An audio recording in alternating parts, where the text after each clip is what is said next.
Hello everyone, आज अपनी इस क्लास में हम लोग chemiosmotic theory of ATP synthesis के बारे में डिस्कशन करेंगे। हमने अपने लास्ट लेक्चर में मतलब नॉन साइक्लिक फोटोफॉस्फोरिलेशन और साइक्लिक फोटोफॉस्फोरिलेशन में ये पढ़ा था कि दोनों ही लाइट फेज के प्रोसेस हैं और दोनों में एसिमिलेटरी पावर का फॉर्मेशन होता है। हाँ, हालांकि ये है कि नॉन साइक्लिक में NADPH2 और ATP दोनों का फॉर्मेशन होता है, जबकि साइक्लिक में केवल ATP का फॉर्मेशन होता है। तो वो किस तरीके से उसका प्रोडक्शन किया जाता है उसकी बात हम करेंगे आज। एक सबसे मोस्ट वाइडली एक्सेप्टेड थ्योरी है केमी ऑस्मोटिक थ्योरी, जो पीटर मिशेल ने दिया था, और उनका जो बेसिस था कि किस तरीके से एटीपी सिंथेसिस हो रही है, वो किस बेसिस पे था? वो था ग्रेडियंट के बेसिस पर। किस बेसिस पर था? ग्रेडियंट के बेसिस पर। ग्रेडियंट क्या चीज़ होती है बच्चों? ग्रेडियंट होता है डिफरेंस। क्या होता है? डिफरेंस। डिफरेंस, ग्रेडियंट का मतलब डिफरेंस। और जो chemiosmotic theory of ATP synthesis है वो प्रोटॉन ग्रेडियंट यानी प्रोटॉन के डिफरेंस पर बेस्ड है। वो डिफरेंस कहाँ पर? आप ये देखिए, यहाँ पर एक स्ट्रक्चर बना हुआ है, एक थैलाक्वाइड को मैंने इनलार्ज किया है। तो आप देखिए बड़ा सा स्ट्रक्चर आपको जो दिख रहा है ये थैलाक्वाइड मेम्ब्रेन है। बीच में जो खाली जगह है उसमें ये इसको हम ल्यूमेन बोलेंगे। हमने अपने प्रीवियस लेक्चर में भी थैलाक्वाइड मेम्ब्रेन के स्ट्रक्चर को बहुत डिटेल में समझा था और ये देखा था कि ये PS सेकेंड होता है। PS सेकेंड के बगल में यहाँ पर एसोसिएटेड वाटर स्प्लिटिंग कॉम्प्लेक्स होता है, जो वाटर की स्प्लिटिंग के लिए रिस्पॉन्सिबल होता है। This is the water splitting complex associated with PS second. और आप देखिए यहाँ पर डिफरेंट इलेक्ट्रॉन मोबाइल कैरियर होंगे। प्लास्टोक्यूनोन होगा, साइटोक्रोम B6F होगा, प्लास्टोसाइनिन होगा और बगल में फिर PS फर्स्ट होगा। और PS फर्स्ट से थैलाक्वाइड मेम्ब्रेन के अपर मेम्ब्रेन की तरफ एक और कॉम्प्लेक्स पाया जाएगा और आपको नाम भी पता है, इसका नाम था NADP रिडक्टेज। तो ये पूरा स्ट्रक्चर किसका है? थैलाक्वाइड का। ये ल्यूमेन होगा, ये मेम्ब्रेन हो गया। और इसी मेम्ब्रेन में यहाँ पर CF particle coupling factor present होते हैं, जिनको हम ATP सिंथेस कहते हैं। एक्चुअली ये एंजाइम ही है जो कि ATP बनने के लिए फैसिलिटेट करते हैं। चलिए, अब इस चारों तरफ आप देखिए, यहाँ स्ट्रोमा, यहाँ स्ट्रोमा, ये सब स्ट्रोमा ही है थैलाक्वाइड के चारों तरफ। इतनी बात क्लियर है? आइए हम बात करते हैं अब प्रोटॉन ग्रेडियंट की। पीटर मिशेल ने बताया था कि प्रोटॉन ग्रेडियंट को ही यूज़ करके उसकी जो एनर्जी होती है उसी से बनाया जाता है क्या? ATP का मॉलिक्यूल। अब ये देखिए प्रोटॉन ग्रेडियंट का क्या मतलब हुआ? प्रोटॉन ग्रेडियंट का मतलब प्रोटॉन डिफरेंस होना चाहिए। यहाँ पर प्रोटॉन डिफरेंस कहाँ होना चाहिए? स्ट्रोमा में प्रोटॉन और ल्यूमेन, थैलाक्वाइड ल्यूमेन में प्रोटॉन में डिफरेंस होना चाहिए, कंसंट्रेशन ऑफ प्रोटॉन में डिफरेंस होना चाहिए। हमें एक्चुअली यहाँ पर करना क्या है, इसको हम इस तरह समझेंगे कि ये जो ल्यूमेन है यहाँ पर किसी भी तरीके से प्रोटॉन की जो कंसंट्रेशन है वो ज़्यादा होनी चाहिए। किससे? स्ट्रोमा में प्रेजेंट प्रोटॉन के कंसंट्रेशन से।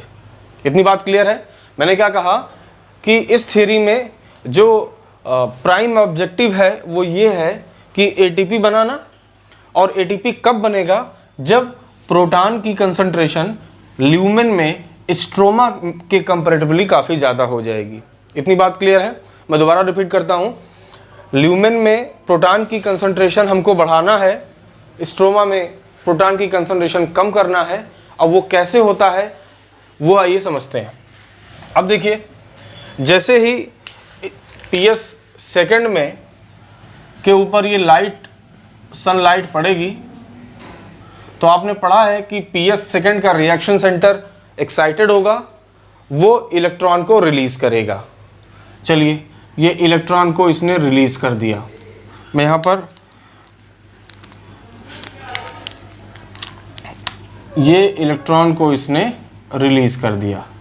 This is the electron. अब इलेक्ट्रॉन अगर रिलीज किया होगा तो PS सेकेंड में इलेक्ट्रॉन होल बने होंगे और उसी दौरान यहाँ पर वाटर की स्प्लिटिंग हुई होगी। क्या हुई होगी? वाटर स्प्लिटिंग, जिसको मैग्नीज आयन और वाटर स्प्लिटिंग कॉम्प्लेक्स फैसिलिटेट कराता है। तो हुआ क्या होगा यहाँ पर? अगर हम 2H2O मॉलिक्यूल लेते हैं तो यहाँ पर 4 इलेक्ट्रॉन 4 प्रोटॉन और ऑक्सीजन रिलीज हुई होगी इस तरीके से। तो आप देखिए, अगर वाटर मॉलिक्यूल के स्प्लिट होने से प्रोटॉन का फॉर्मेशन हो रहा है, यहाँ पर प्रोडक्शन हो रहा है, तो ऑब्वियस सी बात, जितने मॉलिक्यूल ऑफ वाटर स्प्लिट होंगे उतने ही प्रोटॉन की कंसंट्रेशन ल्यूमेन में बढ़ती जाएगी। एक तरीका तो ये हो गया।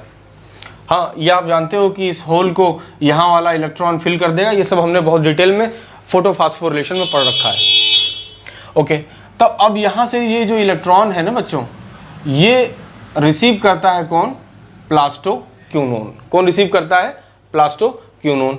और एक इम्पॉर्टेंट बात यहाँ पर और है कि प्लास्टोक्विनोन से ही एसोसिएटेड एक और साइटोक्रोम B6F होता है, जो स्ट्रोमा में से 2 प्रोटॉन को अंदर पंप करा देता है।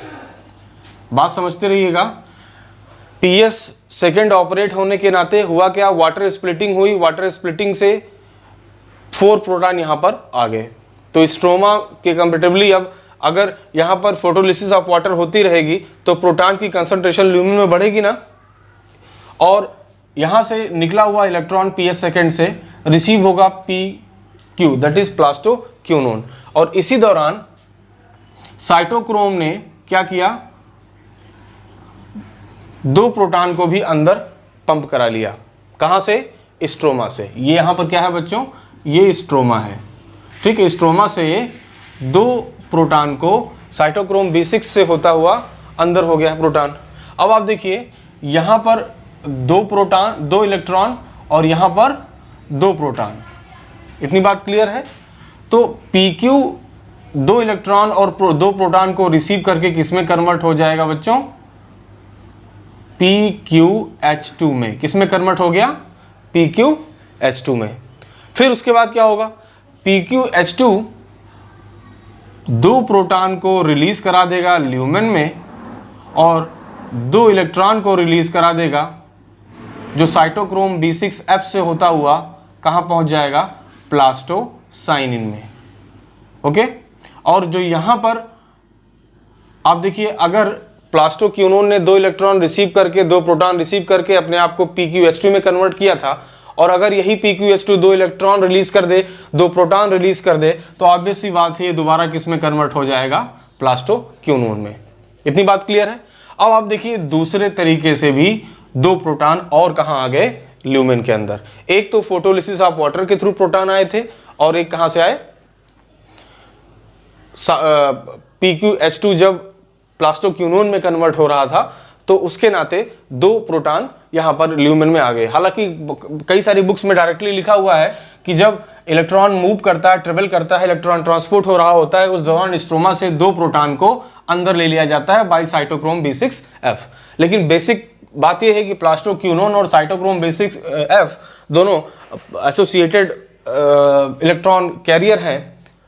तो जैसे ही 2 इलेक्ट्रॉन PS सेकेंड से जो निकल रहे हैं प्लास्टोक्विनोन रिसीव करता है, उसी दौरान 2 प्रोटॉन स्ट्रोमा से साइटोक्रोम B6 से होते हुए इस प्लास्टोक्विनोन में रिसीव हो जाते हैं, जिससे प्लास्टोक्विनोन किस में कन्वर्ट हो जाता है? PQH2 में। और देन PQH2 अगेन इलेक्ट्रॉन और प्रोटॉन को रिलीज करके प्लास्टोक्विनोन में कन्वर्ट हो जाता है। देन ये इलेक्ट्रॉन जो यहाँ से निकला हुआ है वो साइटोक्रोम B6 से होता हुआ कहाँ पहुँच गया? प्लास्टोसाइनिन में। इतनी बात क्लियर है? अब यहाँ पर देखिए, प्लास्टोसाइनिन से जो इलेक्ट्रॉन आया वो कहाँ रिसीव होगा? वो PS फर्स्ट में रिसीव होगा। और अब आप ये भी जानते हो कि PS फर्स्ट भी ऑपरेट होगा, यहाँ पर सनलाइट पड़ेगी, ये एक्साइटेड होगा इसका रिएक्शन सेंटर, और ये भी इलेक्ट्रॉन को रिलीज करेगा। इतनी बात क्लियर है? और आपको ये भी पता है कि ये इलेक्ट्रॉन जो यहाँ पर रिसीव हो रहा है NADP रिडक्टेज से, और ये जो प्रोटॉन है ये भी यहीं जाके रिसीव होगा, और जिसके नाते यहाँ स्ट्रोमा में प्रेजेंट NADP प्लस कन्वर्ट हो जाएंगे NADPH2 में। ये एसोसिएटेड NADP रिडक्टेज के नाते होगा। तो आपने एक चीज़ और देखा यहाँ पर कि 2 इलेक्ट्रॉन जो PS फर्स्ट से रिसीव हुए NADP रिडक्टेज के थ्रू NADP प्लस में एक्चुअली यहां पर प्रोटॉन की भी जरूरत है, प्रोटॉन की जरूरत है ना। तो अभी मैंने आपसे क्या बताया कि ये प्रोटॉन जो है एक्चुअली ये यही वाले प्रोटॉन है, लेकिन इस दौरान यहां पर जो स्ट्रोमा में प्रेजेंट प्रोटॉन है उनको भी रिसीव कर लिया जाएगा। हालांकि ये बात बराबर हो जा रही है, लेकिन जब ये दोनों इलेक्ट्रॉन NADP रिडक्टेज के थ्रू रिसीव होते हैं तो 2 इलेक्ट्रॉन और स्ट्रोमा से 2 और प्रोटॉन को फ्री फॉर्म में बात करके किस में कर लिया जाता है, NADPH2 में। अब ऐसी स्थिति में क्या हुआ, ये NADP यानी कोएंजाइम जब रिड्यूस हो रही है तो उसने किया क्या, यहाँ पर एक 2 बातें हुई। एक तो इलेक्ट्रॉन को रिसीव किया और दूसरा फ्री प्रोटॉन को यूटिलाइज कर लिया इन द फॉर्मेशन। दोस्तों दोबारा समझते हैं हुआ क्या होगा। लाइट एनर्जी PS सेकंड पे फॉल हुई, यहाँ का रिएक्शन सेंटर एक्टिवेट हुआ, इसने इलेक्ट्रॉन को रिलीज किया और इसी दौरान PS सेकंड से एसोसिएटेड वाटर स्प्लिटिंग कॉम्प्लेक्स ने वाटर की फोटोलिसिस करी, जिससे प्रोटॉन का फॉर्मेशन हुआ। हालांकि ये आपको प्रोसेस पता है कि इस इलेक्ट्रॉन होल को फोटोलिसिस ऑफ वाटर से बने हुए इलेक्ट्रॉन फिल कर देंगे। एक्चुअली हमारा प्राइम ऑब्जेक्टिव ये है कि हमें स्ट्रोमा से ज़्यादा प्रोटॉन कंसंट्रेशन डेवलप कराना है, कहाँ पर, ल्यूमेन में, जिससे एक प्रोटॉन ग्रेडियंट का फॉर्मेशन हो सके। वो कई तरीकों से होता है प्रोटॉन का बढ़ना। एक तो फोटोलिसिस ऑफ वाटर के थ्रू जो प्रोटॉन निकल रहे हैं उसने ल्यूमेन में प्रोटॉन की कंसंट्रेशन को बढ़ा दिया। दोबारा PS सेकंड से जो इलेक्ट्रॉन बाहर मूव कर रहा है वो इलेक्ट्रॉन प्लास्टोक्यूनोन से रिसीव होता है। इसी दौरान साइटोक्रोम B6 से होता हुआ 2 प्रोटॉन स्ट्रोमा से अंदर आता है और ये प्लास्टोक्यूनोन 2 इलेक्ट्रॉन और 2 प्रोटॉन को रिसीव करके PQH2 में कन्वर्ट हो जाते हैं। अगेन PQH2 2 इलेक्ट्रॉन रिलीज करके 2 प्रोटॉन रिलीज करके प्लास्टोक्यूनोन में कन्वर्ट हो जाता है और जो 2 प्रोटॉन इसने रिलीज करे हैं वो अल्टीमेटली स्ट्रोमा में पहुंचते हैं और जो बाकी इलेक्ट्रॉन है वो प्लास्टोसाइनिन से होता हुआ PS फर्स्ट में आ जाता है। PS फर्स्ट में भी लाइट पड़ रही है, इसका भी रिएक्शन सेंटर एक्टिवेट होगा, ये भी इलेक्ट्रॉन पेयर को रिलीज करेगा और उस इलेक्ट्रॉन को रिसीव कर देगा कौन, NADP प्लस। और आपको नॉन साइक्लिक फोटोफॉस्फोरिलेशन में बताया गया था कि NADP प्लस को केवल इलेक्ट्रॉन की जरूरत नहीं होती है, प्रोटॉन की भी जरूरत होती है। हालांकि ये यही वाले प्रोटॉन होंगे जो यहाँ पर रिसीव होंगे, लेकिन अभी यहाँ पर हम ये समझेंगे कि NADP plus PS second first से निकले हुए इलेक्ट्रॉन को ले लेता है और स्ट्रोमा से एक पेयर ऑफ प्रोटॉन को ले लेता है।